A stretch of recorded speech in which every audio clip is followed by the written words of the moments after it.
बिस्मिल्लाहिर्रहमानिर्रहीम। अस्सलाम वालेकुम स्टूडेंट्स, लास्ट लेक्चर में हम इक्वेशन ऑफ सर्कल के हवाले से डिस्कस कर चुके हैं कि अगर हमें कहा जाए कि standard form of equation of circle क्या है, जब आपको सेंटर और रेडियस पे डिस्कस करना होगा। सिंपल बेटा, जब भी रेडियस की बात आएगी तो हम इसी इक्वेशन का यूज़ करेंगे जो हमारे पास स्टैंडर्ड फॉर्म है। किसके इक्वल है? x माइनस एच का स्क्वायर प्लस में y माइनस के का square is equal to r का स्क्वायर। h और k सेंटर के पॉइंट होते हैं और r रेडियस होता है। पिछले लेक्चर में हम डिस्कस कर चुके हैं कि रेडियस 0 हो जाए तो पॉइंट सर्कल होगा, अगर सेंटर के पॉइंट 0 0 ओरिजिन पे चले जाएं तो x square plus Y square is equal to r का स्क्वायर होगा। और पेरीमेट्रिक ऑफ सर्कल क्या है? पेरीमेट्रिक वो वैल्यू होती है बेटा जिसको इक्वेशन ऑफ सर्कल में या सर्कल के पेरीमेट्रिक, एलिप्स के, पैराबोला, हाइपरबोला के, इन सब की चेंज है। पेरीमेट्रिक वो वैल्यू होती है जब उसको इक्वेशन ऑफ सर्कल में पुट किया जाएगा तो इक्वेशन ऑफ सर्कल को सेटिस्फाई करेगी। मीन लेफ्ट और राइट का आंसर आपस में क्या आएगा? सेम। पेरीमेट्रिक ऑफ पैराबोला वो होंगे जब उसको पैराबोला की इक्वेशन में पुट किया जाएगा तो तब लेफ्ट राइट का आंसर क्या आएगा? सेम। तो यहाँ पे हम देखें इक्वेशन ऑफ सर्कल के हवाले से पेरीमेट्रिक हमने पढ़े। अगर रेडियस r हो तो x is equal to r cos theta और y is equal to x axis के लॉन्ग cos और y एक्सिस के लॉन्ग क्या आएगा? साइन। जब हम इसको पुट करेंगे इक्वेशन ऑफ सर्कल, कौन सी इक्वेशन ऑफ सर्कल? जिसका सेंटर ओरिजिन पे लाई करता हो, x square plus Y square is equal to r का स्क्वायर, तो ये उसको सेटिस्फाई करेंगे। नेक्स्ट बेटा हम पेज नंबर 251 पे general form of equation of circle के हवाले से स्टडी करेंगे। हमने लास्ट टाइम 4.5 से पहले equation of lines, joint equation of line को स्टडी किया था। उसकी फॉर्म कुछ इस तरह से थी हमारे पास, a x square plus 2h x y plus B y square plus 2gx plus 2fy plus का c इज इक्वल टू 0। ये हमें रिप्रेजेंट करता था पेयर ऑफ लाइंस को।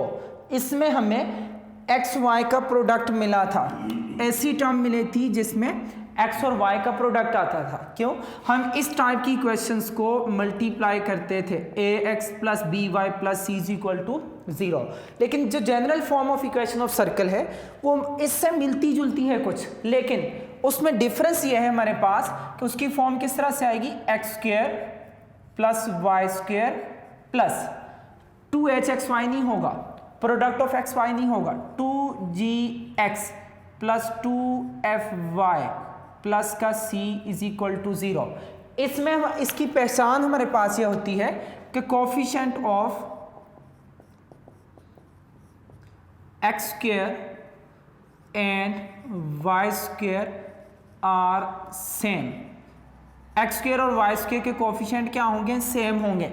चाहे यहाँ पे ax square plus ay square plus 2gx plus 2fy plus c is equal to 0, X square और वाई स्क्वायर के कोफिशिएंट सेम होंगे, चाहे वो 1 1 हो, चाहे वो 2 हो, चाहे वो -5 हो, -10 हो, दोनों ए हो जाए, दोनों बी हो जाए।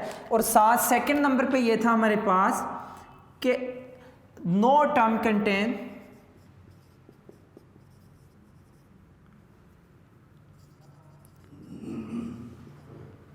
Product of x Y. कोई भी टर्म जो होगी उसमें एक्स वाई का प्रोडक्ट नहीं आएगा।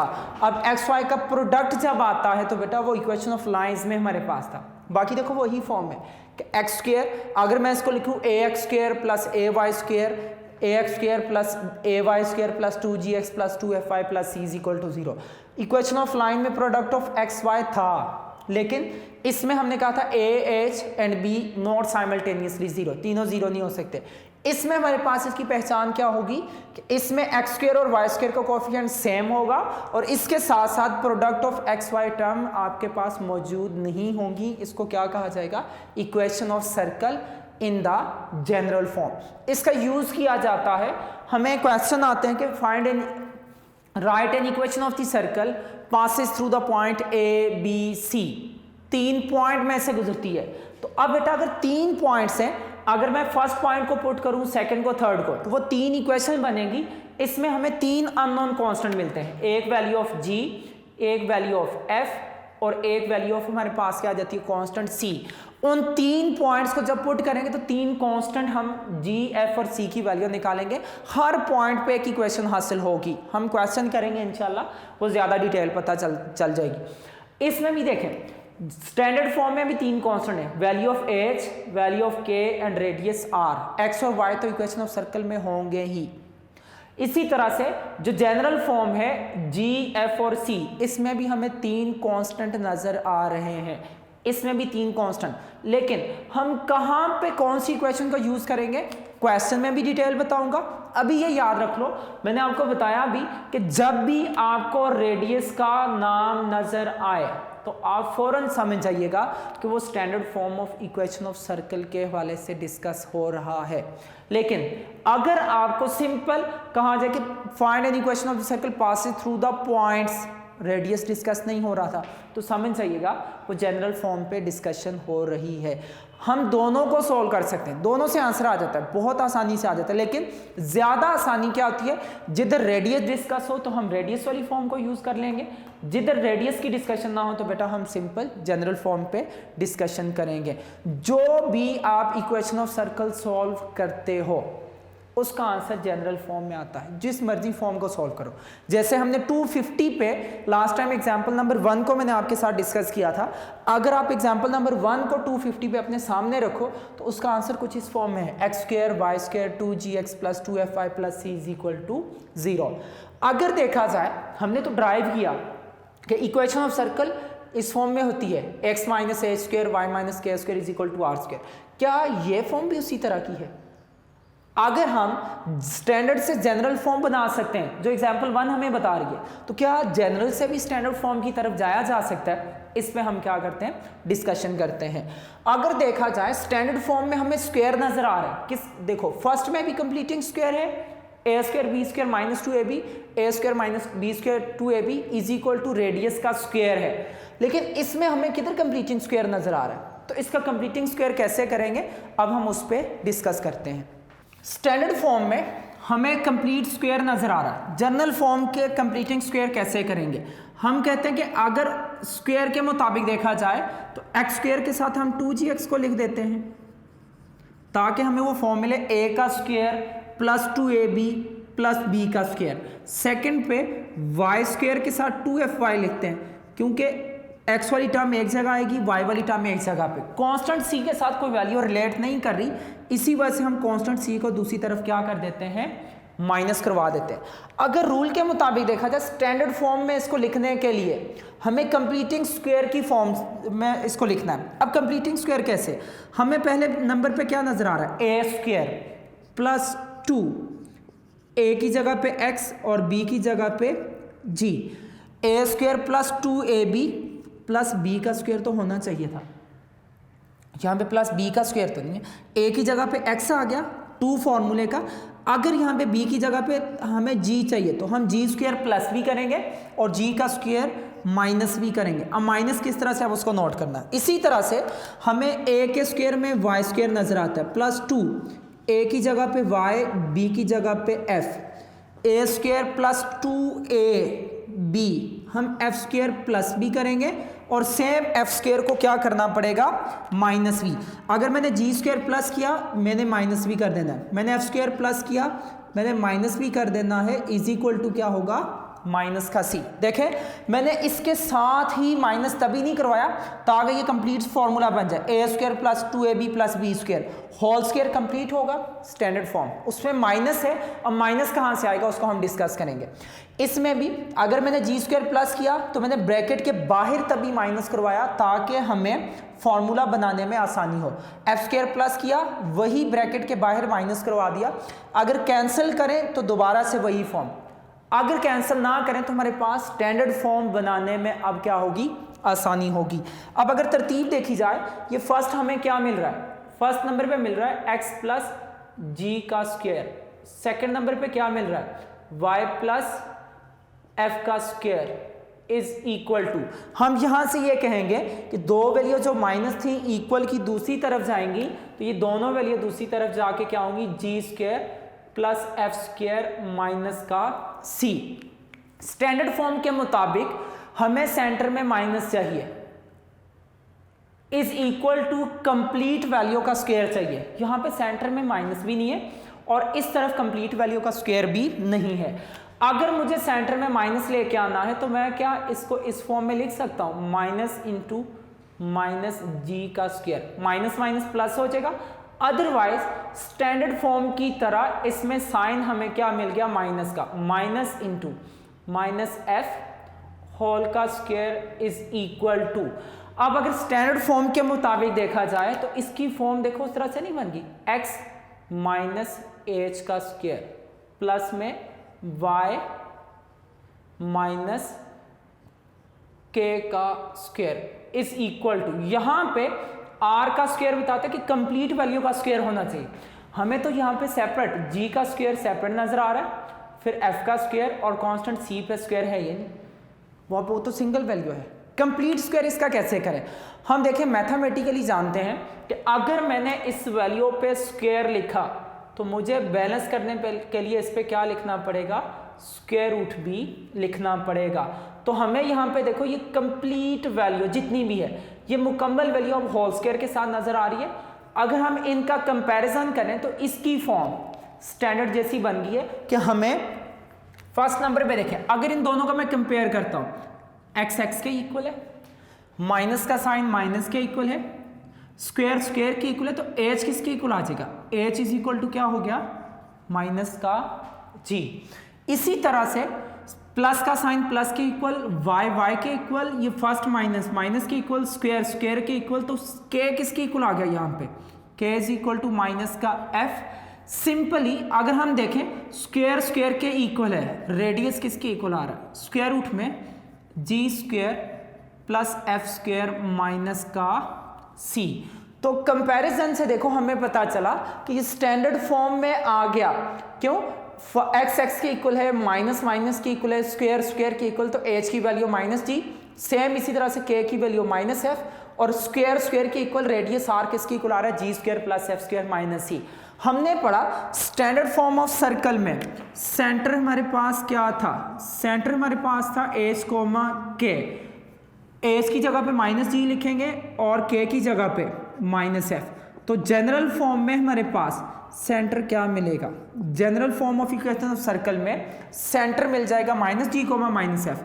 स्टैंडर्ड फॉर्म के मुताबिक रेडियस था आर और जनरल फॉर्म के मुताबिक रेडियस किसके इक्वल होगा, g square plus f square minus का सी। मीन हम क्या कर सकते हैं, देखो एक जो स्टैंडर्ड फॉर्म तो हमने इक्वेशन ऑफ सर्कल से सर्कल बना के उससे ड्राइव करवाई, और हर इक्वेशन ऑफ सर्कल जो स्टैंडर्ड फॉर्म में हो उसका आंसर जब हम लेके आते हैं तो वो स्टैंडर्ड फॉर्म से जनरल फॉर्म में शिफ्ट हो जाता है।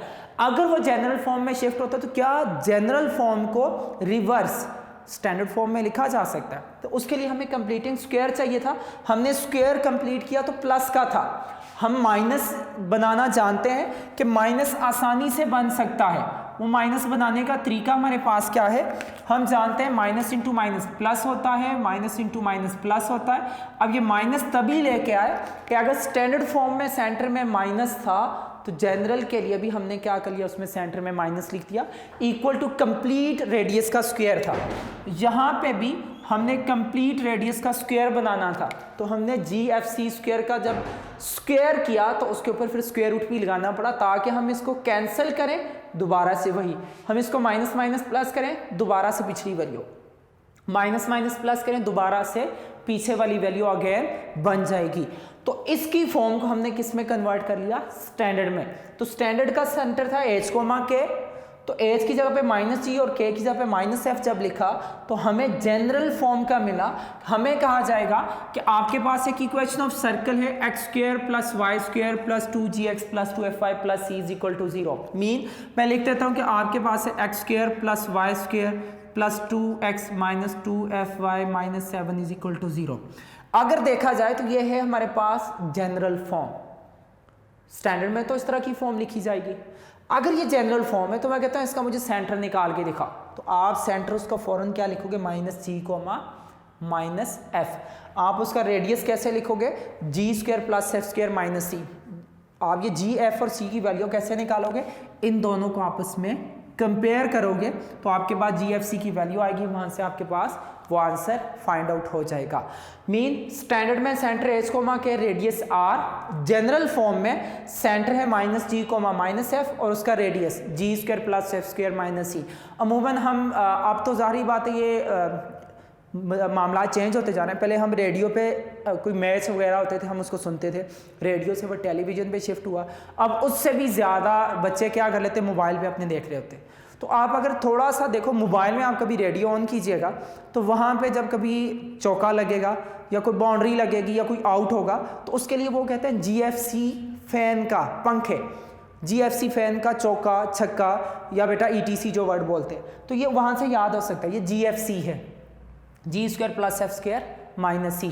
हम कहेंगे g² f² तभी प्लस में है कि इन पे स्क्वायर था, c ऑड पावर के साथ था, इवन पावर प्लस के साथ और ऑड पावर माइनस के साथ। इसका सेंटर -g एंड -f, ठीक हो गया, सेंटर -gf और रेडियस GFC फैन। उस तरह याद करते हुए आपको काफ़ी हद तक आसानी होगी। अब इसकी हम स्टैंडर्ड फॉर्म के इसके लिए स्टैंडर्ड बनाते हुए याद रखेंगे तो यहाँ पे x² y² के कोफिशिएंट को सेम मीन आप देखोगे 1 आना चाहिए। हम 1 बनाएंगे अगर उसका कोफिशिएंट 1 नहीं होगा, ये याद रखिएगा। दूसरे नंबर पे कि आपको कोई भी टर्म ऐसी नज़र नहीं आनी चाहिए जिसमें प्रोडक्ट ऑफ एक्स वाई हो। जितने मैं क्वेश्चन करवाऊंगा इंशाल्लाह मैं आपको बताता रहूँगा कि देखो हमने लाइन की क्वेश्चन में प्रोडक्ट ऑफ एक्स वाई पढ़ा था, सर्कल में किधर भी आपको किसी जगह पे भी प्रोडक्ट ऑफ एक्स वाई नज़र नहीं आएगा। अब दोनों फॉर्म याद रख लो, standard form x - a² y - k² = r का स्क्वायर, स्टैंडर्ड फॉर्म का सेंटर h कोमा के और रेडियस r। जनरल फॉर्म क्या है, x² + y² + 2gx + 2fy + c = 0। General form का सेंटर क्या है, -g, -f, उसका रेडियस क्या है, g² + f² - c। इसी तरह से हम कहेंगे कि जनरल फॉर्म में x² और y² का कोफिशिएंट 1 होना चाहिए, एक बात।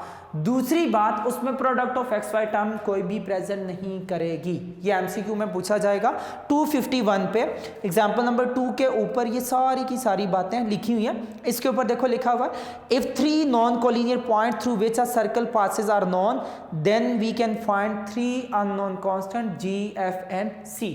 मीन अगर हमें कहा जाए कि एक सर्कल 3 नॉन कोलिनियर पॉइंट से पास आउट करता है तो हम उसके 3 अननोन कांस्टेंट वहां से फाइंड आउट कर सकते हैं।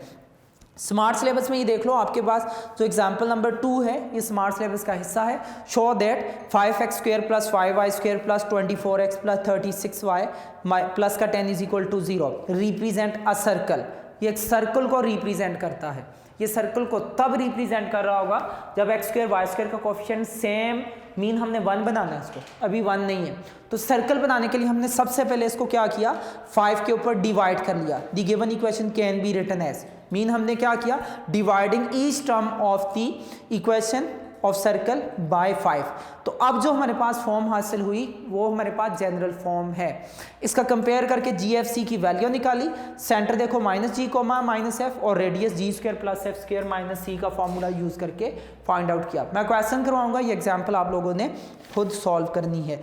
फिर बेटा पेज नंबर 253 पे हमें जो एग्जाम्पल नंबर 4 नजर आती है, इसमें हम लोगों ने इसका यूज करना क्वेश्चन में। इसका क्या है, find an equation of the circle having the joining of a × x1 y1 b × x2 y2 as the end of diameter. आपको कहा जाएगा write an equation of the circle, equation of the circle write down करो having end of diameter. एक आपको x1 y1 दिया होगा और दूसरा क्या दिया होगा, x2 y2। डायमीटर क्या होता है, डायमीटर हम कहते हैं कि ऐसी लाइन जो सर्कल को 2 इक्वल पार्ट्स में डिवाइड करे, या जो ऐसी लाइन जो सर्कल के 2 पॉइंट्स को ज्वाइन करे लेकिन सेंटर से पास आउट करती हो।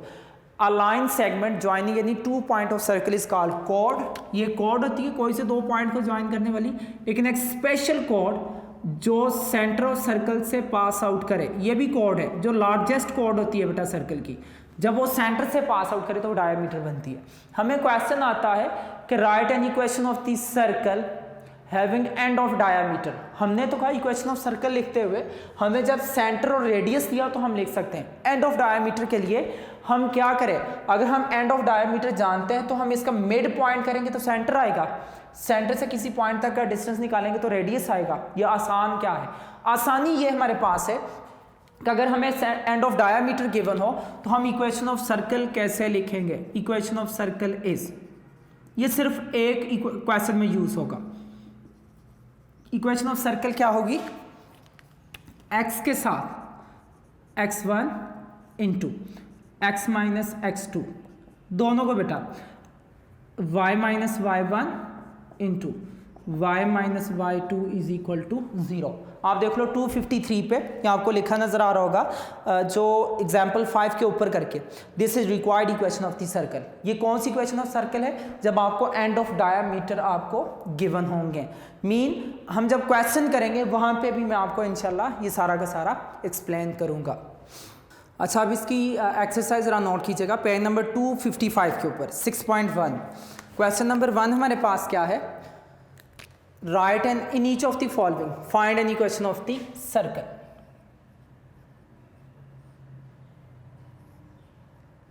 Find an equation of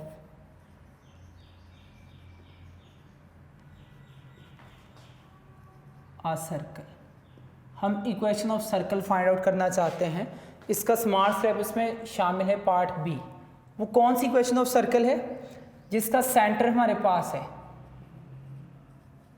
centre कहाँ पे लाई कर रहा है, स्क्वायर रूट 2 कॉमा माइनस का 3 स्क्वायर रूट 3 एंड आगे सेकेंडली हमें क्या दिया है, एंड रेडियस उसका किसके इक्वल दिया हुआ है, 2 स्क्वायर रूट 2।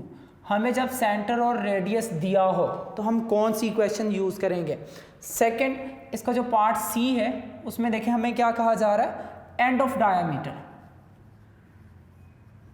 डायामीटर के एंड हैं उनको यूज करके आपने इक्वेशन ऑफ सर्कल लिखनी है। डायामीटर, एंड ऑफ डायामीटर क्या है, एक है -3,2 एंड सेकंड नंबर पे हमें जो सेकंड उसका जो दिया पॉइंट वो क्या 5,-6।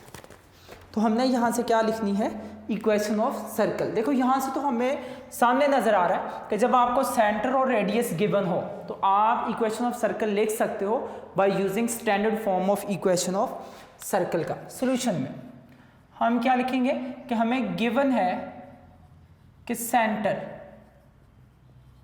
h, k जो किसके इक्वल दिया हुआ है, square root 2, -3 square root 3 and second number पे रेडियस r, उसकी वैल्यू किसकी इक्वल आ रही है, 2 स्क्वायर रूट 2। जब आपको सेंटर h, k और रेडियस r दिया हो तो so equation of circle is,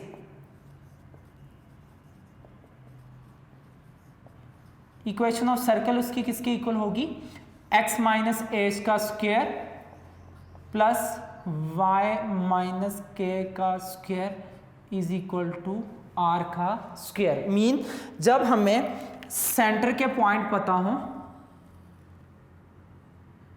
h, k और जब हमें रेडियस पता हो तो हम आसानी से इक्वेशन ऑफ सर्कल यूज कर सकते हैं, x माइनस ए स्क्वायर वाई माइनस के square is equal to r का स्क्वायर। यहाँ पे हम क्या लिख देते हैं कि पुटिंग वैल्यूज, जब वैल्यू पुट करेंगे h की जगह पे क्या पुट होगा, square root 2 x minus square root 2 whole का square plus y minus k की जगह पे क्या वैल्यू पुट होगी, माइनस का 3 स्क्वायर रूट 3 होल का square is equal to r का स्क्वायर। मीन यहाँ पे रेडियस की वैल्यू हमें क्या नजर आ रही है, 2 स्क्वायर रूट 2। ये हमारे पास कौन सी फॉर्म है, स्टैंडर्ड फॉर्म। जितने भी आंसर आएंगे उनको नोट कीजिएगा, सारे के सारे जनरल फॉर्म में होंगे। इस पे अगर देखा जाए स्क्वायर का फॉर्मूला, a का स्क्वायर प्लस b का square plus 2a into B. Secondly plus, जब इसको हम ओपन करेंगे यहाँ पे माइनस माइनस क्या बन जाएगा, प्लस। जब ये प्लस बनेगा तो प्लस का होल का square formula, a square plus b का square plus 2a a into B is equal to 2 का स्क्वायर 4 स्क्वायर रूट 2 का स्क्वायर, इसका स्क्वायर रूट कैंसिल हो जाएगा।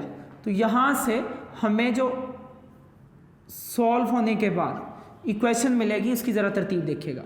इसका स्क्वायर रूट कैंसिल करेंगे, X square plus 2 square root 2x plus Y square. जब इसका स्क्वायर ओपन करेंगे क्या आएगा, 9 स्क्वायर रूट 3 का square plus 6 square root 3y is equal to 4 multiply by 2। तो x square plus Y square इन दोनों को एक जगह पे लिखा, plus 2 square root 2x plus 6 square root 3y। इसको जब आप लिखेंगे क्या आएगा, प्लस का 2 प्लस का 9 मल्टीप्लाई बाय 3, इन दोनों को एक जगह पे लिख दिया, इज इक्वल टू 2 4 का क्या हो जाएगा, इसको सॉल्व करो, X square plus Y square. देखो आपको product of x Y term नज़र नहीं आ रही, एक बात।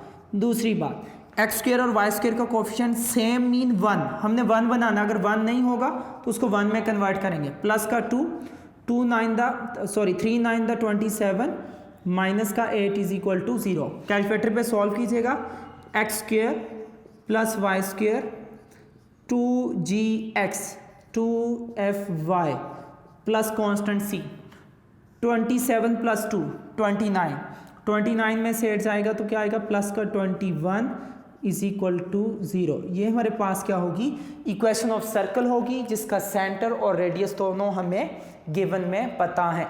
अब देखो रीज़न हमने स्टैंडर्ड फॉर्म को यूज़ किया कि हमें सेंटर और रेडियस का कहा जा रहा था, हमने यूज़ किया सेंटर और रेडियस, यूज़ की स्टैंडर्ड फॉर्म, आंसर हमारा क्या है, जनरल ही आएगा। जैसे जनरल फॉर्म ऑफ क्वाड्रेटिक, तो हमें आंसर जनरल फॉर्म में ही क्वाड्रेटिक का मिलता था। इसका भी सर्कल का आंसर मूवमेंट जनरल फॉर्म में ही आपको मिलेगा। इसमें देखो वही बात, एमसीक्यू भी साथ साथ क्लियर है, एक्स स्क्वायर वाई स्क्वायर का कोएफिशिएंट 1 या सेम। दूसरी बात, अगर सेम भी होगा तो 1 बनाना लाजमी होगा, ये बात याद रखिएगा। सेकंड, कोई भी टर्म आपको ऐसी नजर नहीं आ रही जिसमें x और y का प्रोडक्ट हो, x मल्टीप्लाई बाय y हो। Second, find an equation of the circle having end of diameter. आपको जब एंड ऑफ डायमीटर पता हो तो इक्वेशन ऑफ सर्कल क्या होगी। देखो बेटा, आपको डायमीटर के एंड पता है, हम दो तरह से इसको सॉल्व कर सकते हैं। कि हम कहें कि हमें एंड ऑफ डायमीटर में एक पॉइंट पता है 3,2 और दूसरा पता है 5,-6। मीन हम इसको कह सकते हैं ये x1 y1 है और ये पॉइंट हमारे पास क्या है x2। a b भी कह सकते हो, p q भी कह सकते हो।